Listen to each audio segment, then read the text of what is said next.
Franklin County Commissioners meeting February 1st, 2017.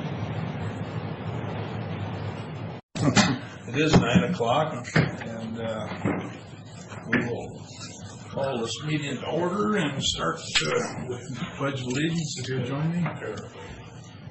Pledge allegiance to the flag of the United States of America and to the republic for which it stands, one nation under God, indivisible, with liberty and justice for all.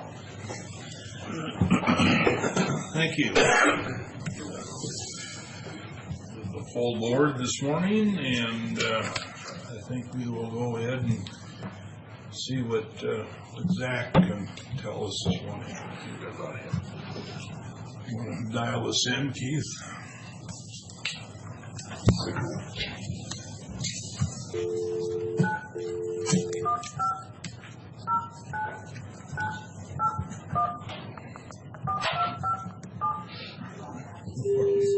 Yeah.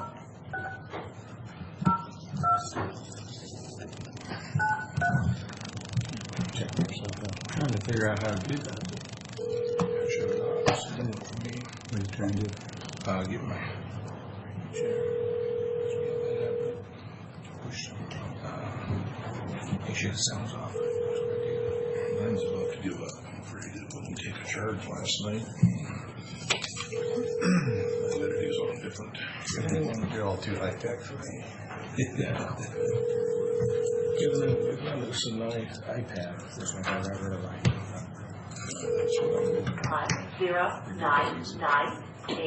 109981425 is not available.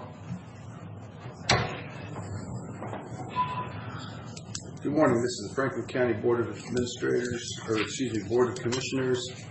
It's 9 o'clock on Wednesday morning. I'll try your other number.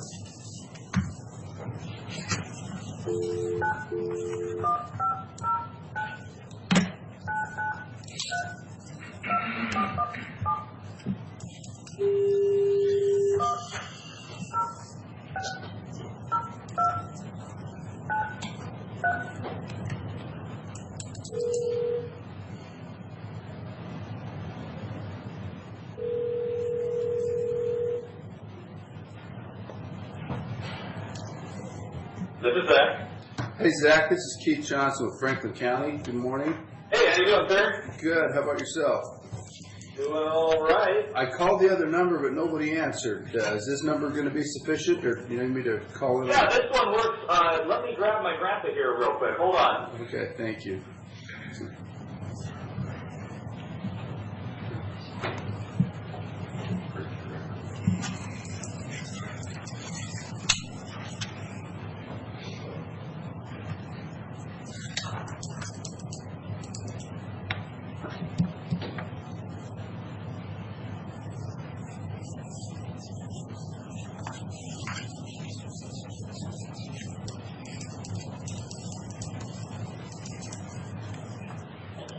All right, we are both here. Great. We have each member of our Board of Commissioners in the room, and we'll welcome you to our weekly commissioner meeting. Morning, guys. Well, thanks. Good morning. How are you guys doing down there? Here it's supposed to get cold again this week. I had 4 this morning at Connell. Oh, geez. Nice and warm. Couple inches of snow. Did you all get the email update okay? Yes. Yeah, well, I say yes, I did. Actually, Karen printed it out here if the person wants to page through it a little bit. Yeah, I got it also. Look at it a lot there. I think. Did you guys have any questions based on that by any chance? Well, just a lot of information that's, I don't know if you had a chance to look at it. Well, the tone over here this year is, really difficult to get bills sponsored.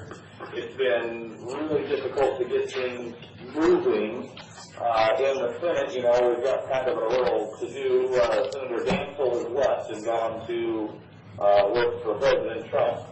And so they just filled his seat over the weekend with Representative Shelley Short from up in the 7th District. And I think today they will be figuring out who's going to take that House seat.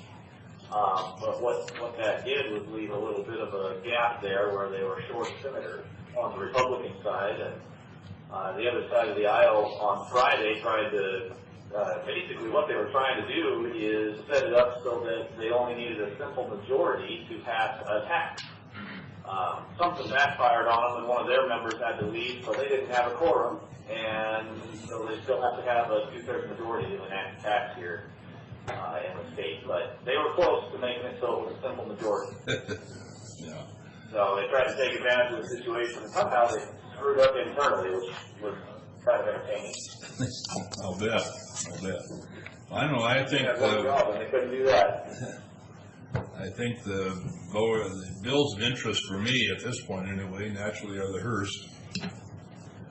And Yeah, and for you guys down there, the other one that's been a big player, both the Hearst decision and the Foster decision. And, the Foster decision basically said that you can't use seasonal agricultural waters to bolster in-stream flows as water banking, which makes a pretty big problem for a lot of people doing the water banking because those are the waters they were using to supplement those in-stream flows in the off-season.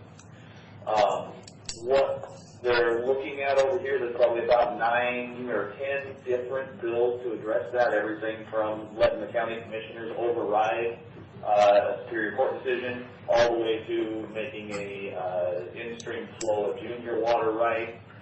They've talked about bringing powers back to the counties. There's a couple bills that are not necessarily good for you guys. They let you create a board to address, what the water situation is going to be in your own county, which you can already do. So we're kind of opposing that one. With the water stuff, we don't know how it's going to shake out, but Senator Honeyford has absolutely said that there will be something done this year. no. Because our counties are, there's a lot of confusion. I mean, is the growth management county included in this? Is it not? I mean, it was specifically written for Whatcom County, but, and so there's a lot of confusion there. And so they will figure something out. And right now, they're just kind of hearing bills, and we're just standing by and watching and waiting. Kind of making sure they don't do anything that's going to hurt us too bad. Yeah. But I have a feeling that several of these bills are probably going to be combined towards the end of session to get us one decent water bill, hopefully favorable to the rural areas. Yeah. So, and another bill that's going to be close to all of us is that 1% limit. Yeah, and that's a real touchy subject. It's interesting listening to them talk there at the counties about it because the 1% increase, if inflation starts to get out of hand a little bit, that 1% would really tie your hands. At the same time, anytime that you want to increase taxes, that's never real great at the voter booth. No, I guess I understood the bill was written as to 1% or growth. Yeah, and that's part of they're trying to soften the blow as much as they can. And that one just came out here the last few days, so we're going to see how that one goes. Do you guys have any input on that you'd like to see? Well, I haven't kept up with Representative Coster a little bit on that. I see he signed on to it. I've worked with John over the years, so we'll try to keep up on that. Well, we've got a actual meeting here with Representative Coster here on Friday morning, so we'll chat with him a little bit about that as well and make sure we stay in touch. He's one of the very few that actually has been a commissioner recently, as far as our legislators go. Yeah, council member, right? Yeah, but he's been right there involved in the county government, so he understands, he gets it, and Correct. it's always nice. I actually think that being a legislator, you should have to be a county commissioner before you can be a legislator, but No, I think he went both. He was legislator first and then council member and now legislator again, so. Yep. been I on think you're right. both sides of it. So, gentlemen, have anything else that, Just a lot of bills and see how they sort out for a while and keep us posted. Yeah. Anything dangerous comes along. So we've got the paint stewardship bill back. I don't know if that's a big one for you guys. That would require, some sort of either recycling or disposal program in the county for, paint, the industrial paint. That's a problem for some counties because it's relatively expensive, but if you've already got a program for it, it's not a big deal. well, we do through our solid waste, they'll have, at least a semi-annual collection. So, Gotcha. We've had quite a few questions about the firearms bills, assault weapons bans and high-capacity magazines. There's bills out there on both sides of that issue, of course. Everything from they want to make basically a slingshot an assault weapon and make sure you can't buy them, to making sure the state can't keep a record of all the people who conceal weapons permits. It's kind of all across the board. Any of the firearm stuff through both houses will probably be very difficult this year. yeah. So we're not too terribly worried about those things. So Zach, Brad Peck, a couple of questions for you. The list of bills are segregated into low, medium, and high priority. Is that your segregation, and what criteria did you use, generally speaking? That is my segregation. It's more for my own use, as far as how much effort's going to have to go into them, how much, we're watching them, how much attention we need to pay to them, and, just kind of the environment when I enter them, and that changes, daily. So when I put it in, it could be a high priority, and then the next day we find out that it's not a high priority, and I'll take it off that list. But that's just a snapshot right at that point in time. As far as high, low, and medium priorities, unless there's something on there that we specifically point out, it's not that much of a difference to you guys right now. So my constituency makes pretty clear to me that the firearms bills are all high priority, and that the likelihood of passage or not is not the criteria by which they measure them. They measure them by a foot in the door, crack in the door, and so I'll just relay on behalf of the people that I work for that all those firearms bills are high priority, and Okay. if you would like to look through that list, I think I sent out to the counties. I did send out to the counties one that included all the firearms there. If you could go through that for me and mark, support, oppose, because some of them are good. I would think that some of your constituents would think they're good. Like for example, giving you an email notice when your concealed weapons permit is valid, or the state not being able to track who has concealed weapons permits, just issuing them. Things like that. If you go through there and mark the support and oppose, we can sign in and pro and con on those for you. Okay. Obviously, Hearst and Foster are issues of big concern. I didn't get into those because they've already been discussed, but certainly share the view that my fellow commissioners have expressed. Those are certainly high priority here in Franklin County. And Oh, absolutely, yeah. That's probably the biggest priority in the state right now. Certainly amongst local governments and building groups and construction. I mean, anybody that has anything to do with development, the Hearst and Foster decisions. That's what we're talking about. all right. Okay. Thank you.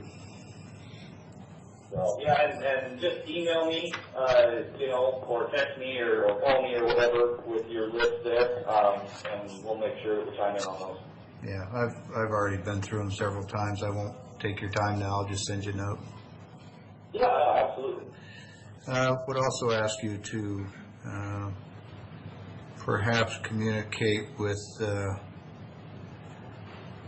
State Senator Maureen Walsh, who is from the 16th, which includes part of Franklin County, as someone who has sponsored what were generally regarded as anti-gun legislation in the past, I'd be especially interested in making sure that we understand her position on these gun bills.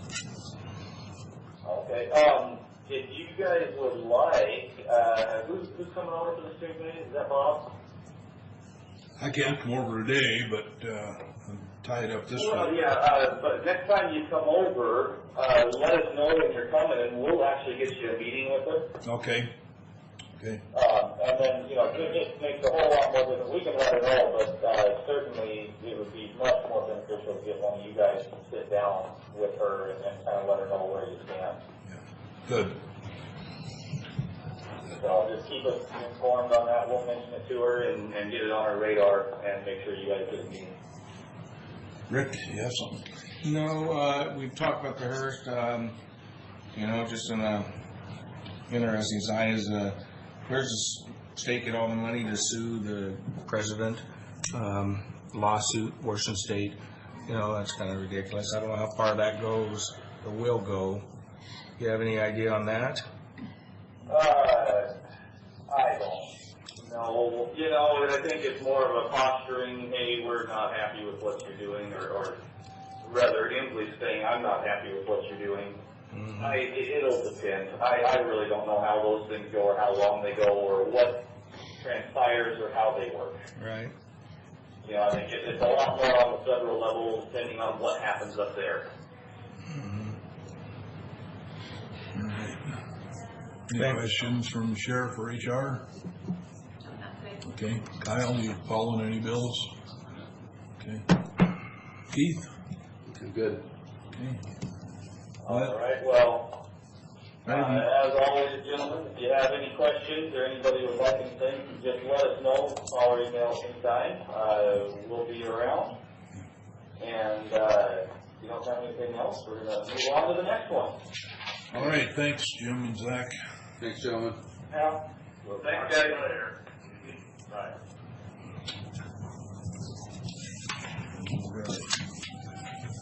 We will carry on with public comment. Any comments this morning? If not, we'll go into office business. It's a quite short agenda today, so.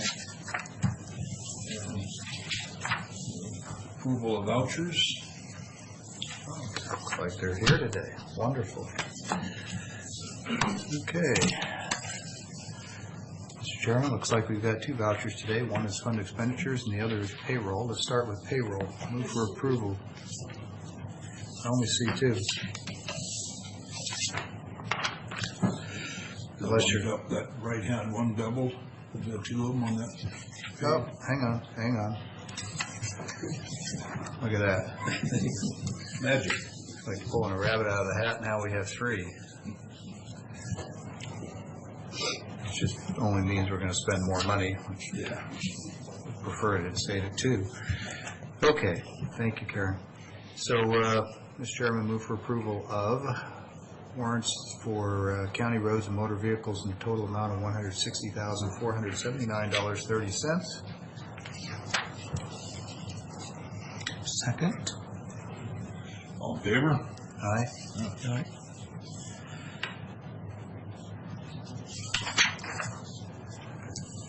And I've decided that unless there's an absent signature, as in the auditor or other people haven't signed off, I'm going to forego going into all that. I'll note it if it's missing. Move for approval of salary clearing payroll, emergency management payroll, in total amount of $967,253.63 as presented. Second. All in favor? Aye. And the third and final is fund expenditures. Move for approval of fund expenditures in the total amount of $169,629.86 as presented. Second. Favor? Aye.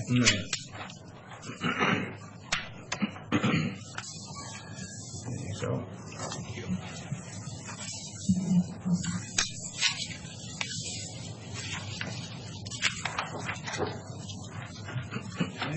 Get into the consent agenda, please. Mr. Chairman, looks like we have 5 items on the consent agenda. Move for approval as presented with some discussion. Discussion. We'll second that motion also. Okay. So, not a concern as much as an observation. If I recall, the state statutes that set up the trial court improvement fund require us to fund that annually in an amount equal to what the state contributes for the district court judge salary. I'm working from memory, but I think that's pretty close. And so this funding doesn't come out of the current expense, and that's all good.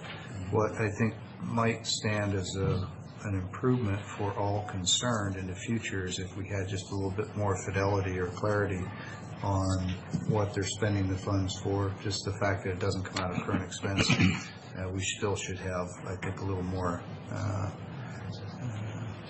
insight as to where the funds are going. If you look at the actual paperwork, you'll see it's fairly vague.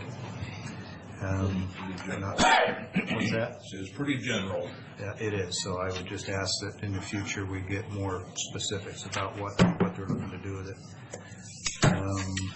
Mr. Chairman, if I may, was this sheet not included in your materials? It was. Yeah. Yeah, but see here it says $12,000 to be shared between a variety of offices for equipment, technology improvements, electronics improvements. So I don't know if that's computers that should be going through IS, or if that's a security detection system, if that's a new vault for records. That's pretty vague. $5,000 to be shared between the trial court for travel and professional services. Well, okay, I'm sure they're both fine and warranted, but those are two pretty disparate categories. $3,000 for ADA. I'm assuming that's American Disabilities Act, but I'm not sure. Internet, computer, hardware, software. Again, is it going to IS? And then $1,000 for miscellaneous. There's a lot of departments that ask for an extra $1,000 in their office supplies, and we say no. Here, this just says miscellaneous, and we're okay with it. So it's just a matter of standards and accountability. It's not a huge deal. Just would appreciate more detail. Let's see. The second item on the cybersecurity, I think, makes a great deal of sense, and I appreciate IS tuning into that and getting it signed up. It's no cost, and looks like it's very much to the county's benefit. On the item 3, and I meant to get with the treasurer and apologize for not finding or making time to do it, but it referred to uncollectible personal property tax, and I draw a distinction as a small business owner. Personal property taxes are the taxes I think I pay on the equipment in my business, and then property taxes are for the real property, the land and the improvements. And the language is different between the consent agenda and the actual read ahead, so just an observation. And then on item 4, there's if I remember, about a $241 or $242 difference between the bid amount for that project and what we actually paid. Again, not enough to hold up the process, but Keith, I'm curious why those numbers didn't match, and that's all I had. Further discussion? No. No further discussion? All in favor? Aye.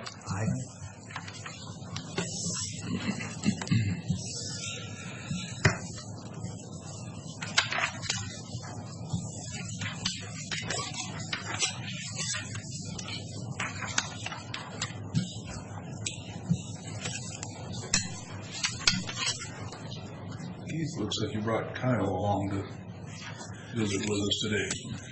We did. A little while since we heard from Kyle, so we got him up. Good.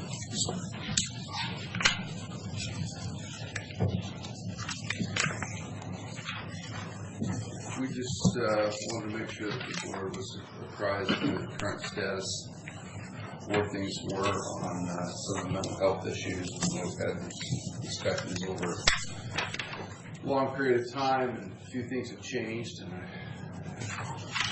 we've had Kyle's had some discussions with the folks in Benton County and wanted to keep you apprised of it. So, Yeah.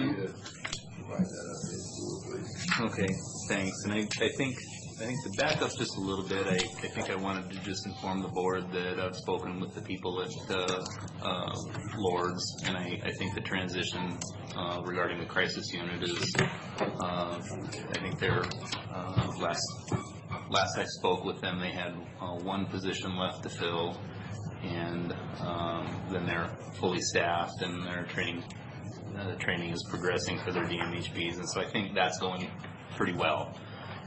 Did they keep some of the original staff, or They did. Start over again? I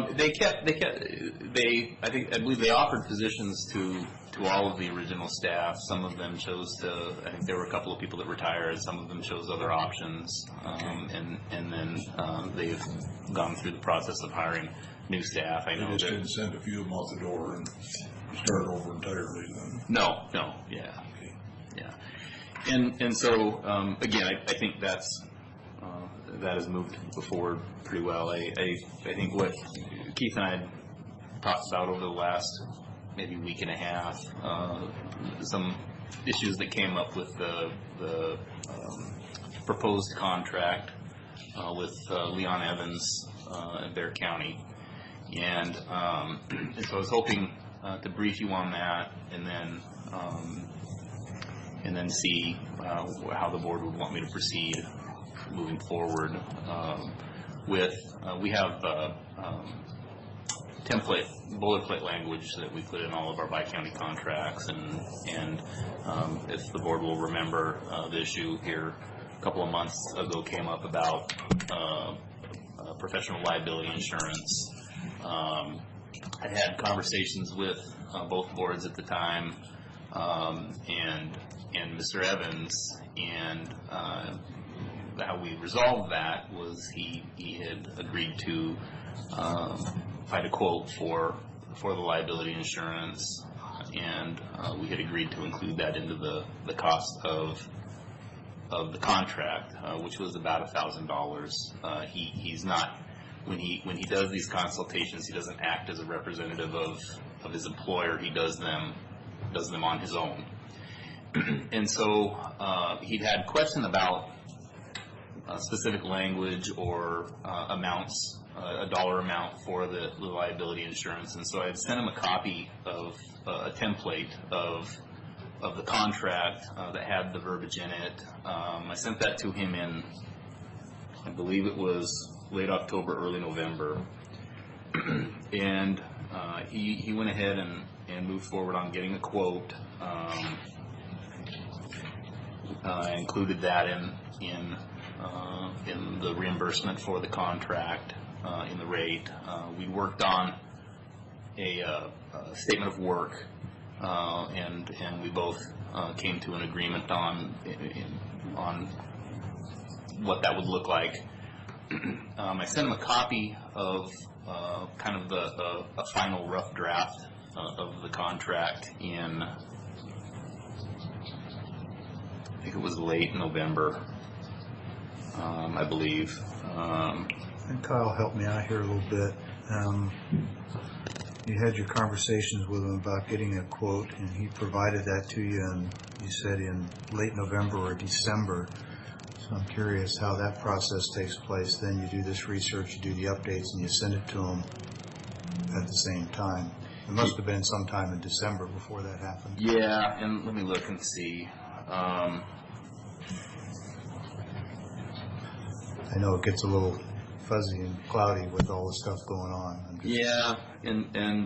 I'm just interested in how long it's been that we've been waiting to hear back from him. Well, I think I sent him a statement of work, it looks like, on October 10th. I thought it sounded okay. I sent him a contract template on November 4th to discuss the issues of the liability insurance. He indicated that he was comfortable with that moving forward, and it looks like I sent him a draft copy. I'm sorry, it was late December. I sent him a draft copy of the contract on December 28th. Okay. That fits. Yeah. And asked him, I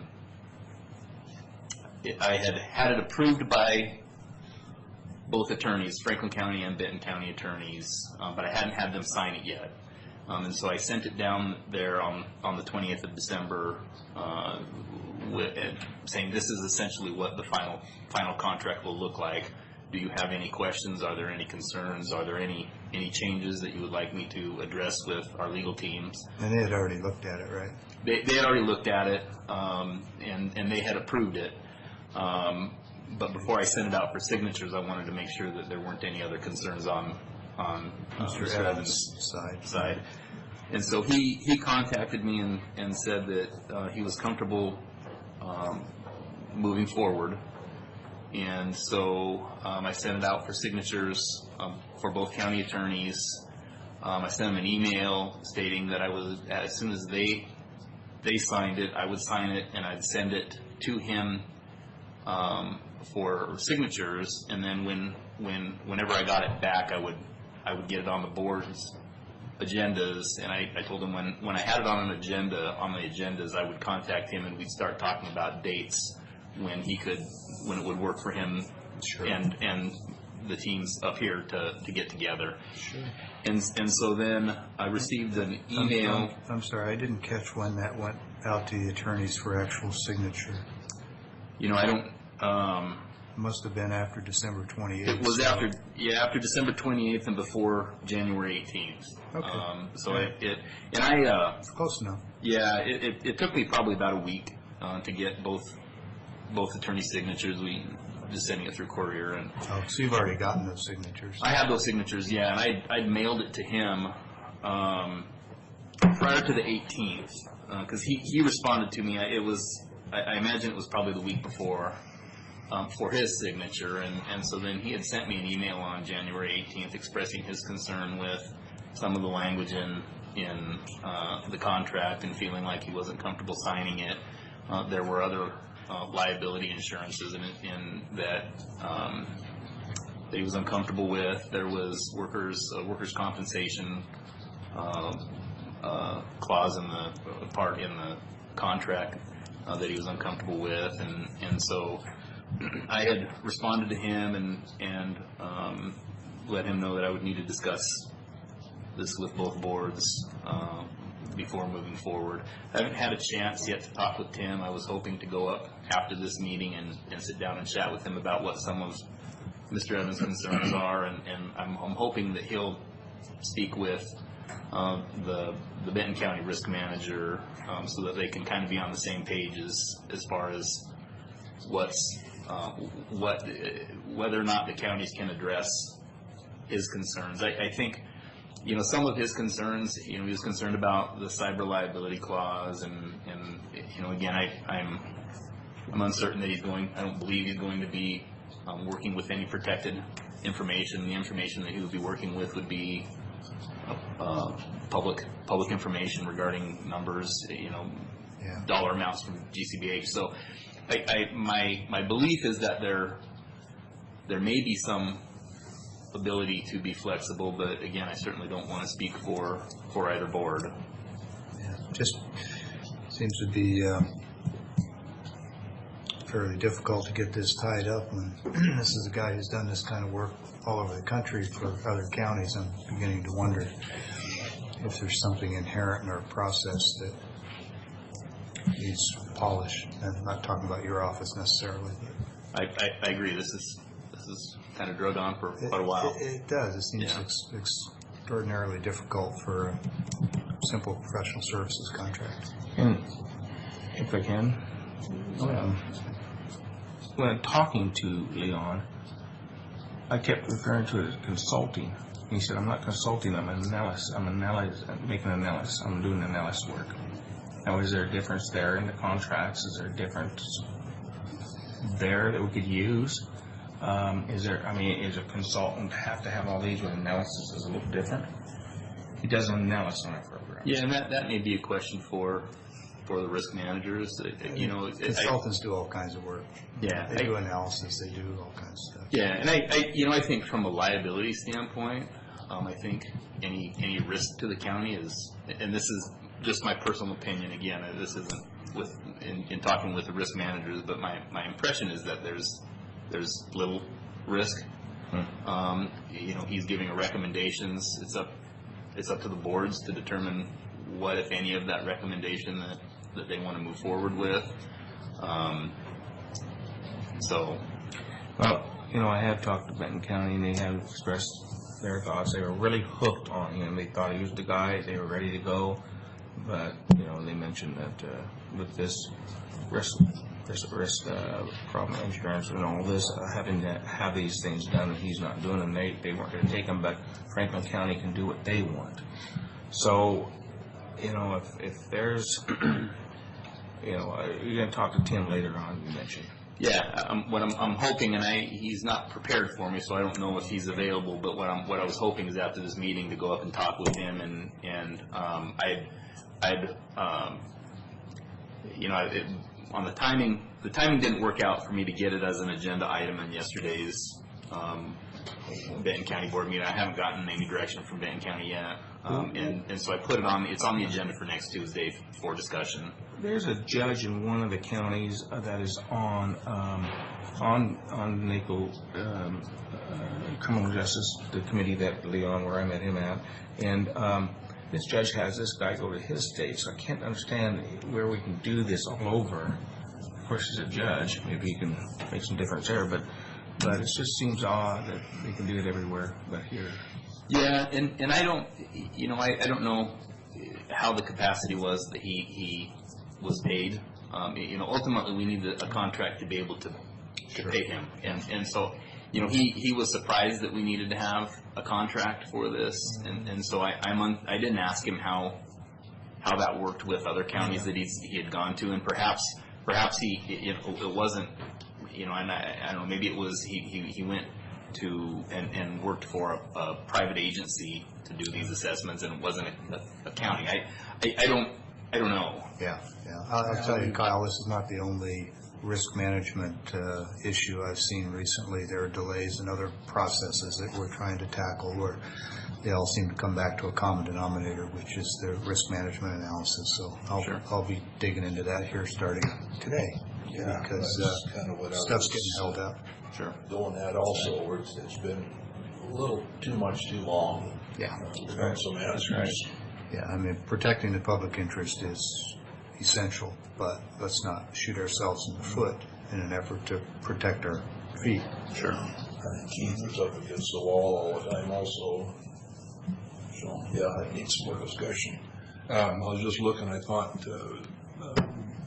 Tim was tied up this morning for sure. He's got a deposition that started at 9 this morning. So. Okay. Well, I'll call him this afternoon then, and I'll request that he and I'll give him a briefing of what the concerns are, and I'll forward him Mr. Evans' concerns, and then hopefully he can have a conversation with the Benton County Risk Manager, and so that everyone's on the same page as much as we can be. Yeah, we had another issue recently, Keith, maybe you remember because it's not coming to me right now, but it had to do with professional services and liability insurance, and we all agreed that it was low risk, and that we essentially... Potts Kennedy contract. Oh, it was the Potts Kennedy, that's right. We essentially agreed that the risk is nominal or minimal, and or de minimis, whatever term you want to put on it. It just didn't rise to the level of needing all this exhaustive contractual. And at the time, I thought we agreed that we would look at breaking out a couple of different professional services boilerplate contracts, one for things that have little or no recognizable risk, and the ones that are potentially high risk, and that we not hold ourselves up. And it sounds like that didn't happen, so we'll get some attention on that. Okay. Well, I sure would like to see something change, because it has been since last April, so we've been talking about this. Yeah. It's way too long. Yeah. And if the board would like, I can come back next Wednesday after the Tuesday meeting in Benton County and talk about how that discussion went and what the feeling is. Well, always welcome back, Kyle. Okay. Yeah, always.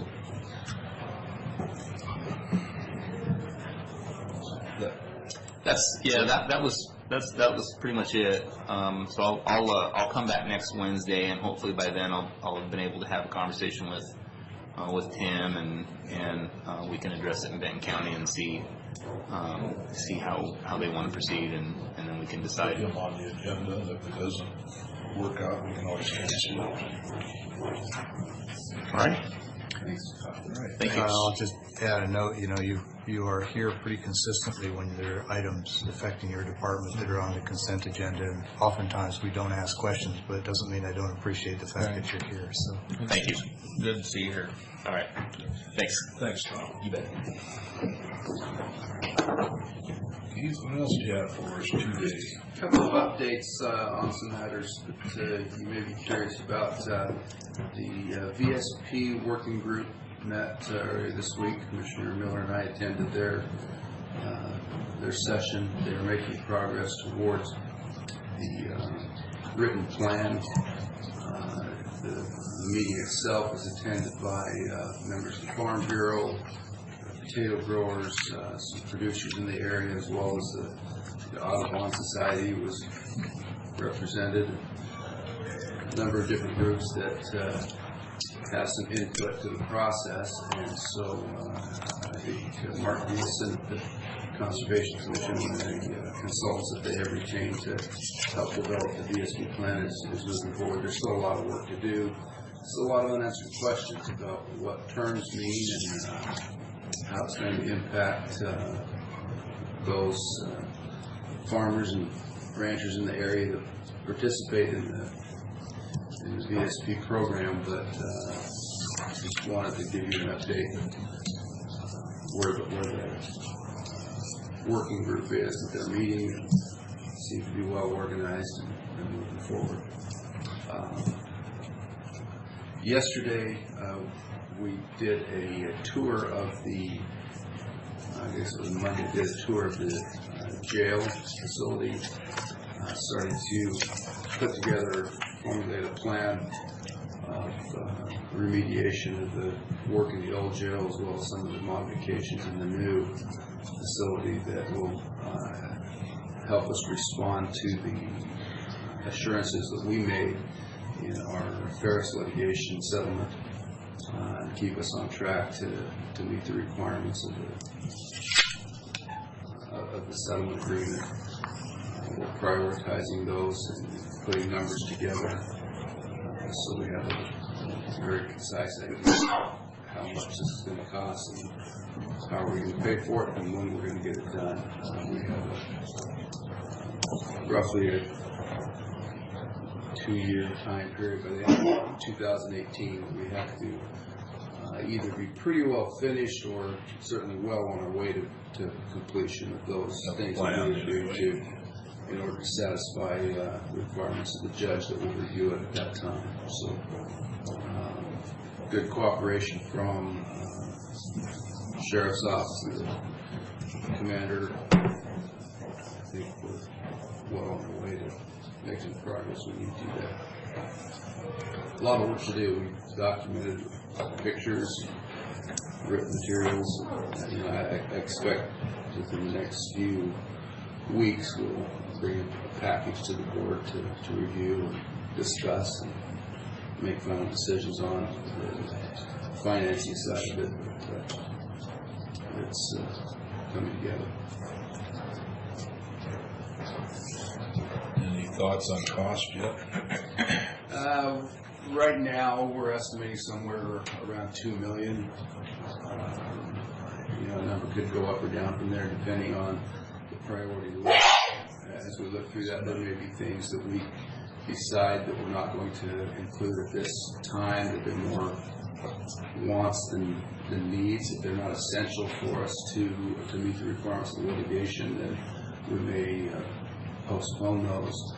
I'm not aware of anything on the list yet that ultimately we don't have to address and correct or make some changes to. But we, in the interest of financing and the interest in meeting our requirements under the settlement, that's really the driving force of what has to be done, what we are compelled to do. Some of those we just aren't going to have much choice on whether we address them or not. So obviously we want to keep the cost down and make sure that we take full advantage of the resources that we do have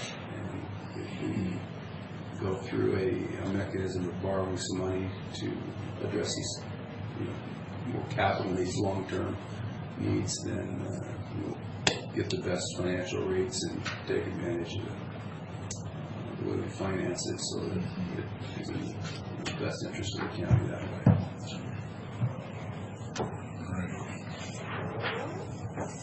Questions, thoughts, guys? Anything else for us today? No, I don't believe so. I think that's everything this morning.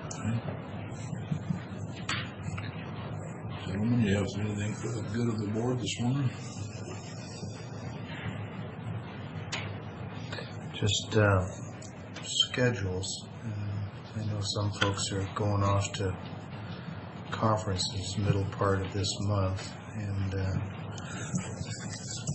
cutoff for Bills and Olympia to get out of their house of origin, I believe, is early to mid-February, something like that. And so middle to late February is going to be an important time for us to be expressing our views over there. And Zach Kennedy's a fine individual, but he's serving a lot of masters at one time, so I'm planning on spending some time over there as opposed to spending time and money traveling to national conferences in D.C. or elsewhere. I think I'm going to spend the time and effort more locally in Olympia. So I'll be traveling a little bit for that and allow other commissioners to cover other things so we're not duplicating. I'm not necessarily looking forward to traveling if I don't need to, but I'll certainly offer if there's some place in Olympia that needs a testimony or an observation. I'm happy to, at your direction, go over and We may be traveling together. Yeah, exactly. Okay. That's all I have. Okay. If there is nothing else, we are adjourned. Thank you.